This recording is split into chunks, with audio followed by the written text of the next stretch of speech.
So viewers, আমি কিন্তু lemon গ্রাস নিয়ে কথা বলছিলাম। তো ভিডিও কিন্তু বলতে গেলে একদমই শেষ পর্যায়ে ছিল, তবু দু একটা কথা বাকি ছিল বলে বলতে আবার ভিডিওতে এসেছি।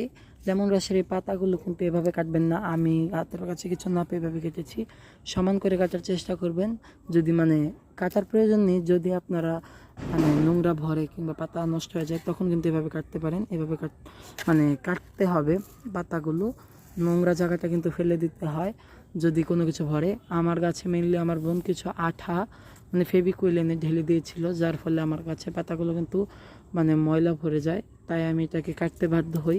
তো মেনলি আপনারা কিন্তু লেমন গ্রাসের পাতা ভুলেও কাটতে যাবেন না। আর যেদিন ভিডিও করি, ভিডিও করতে করতে অনেকটা সময় চলে যায়, আমি কিন্তু ভিডিও শেষ করতে পারি না।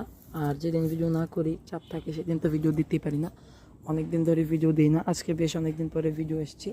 অনেকগুলো গাছ সম্পর্কে ভিডিও দেওয়ার আছে, তাই কিন্তু আর বেশি কথা বলতে পারছি না। ধন্যবাদ সবাইকে, আসসালামু আলাইকুম।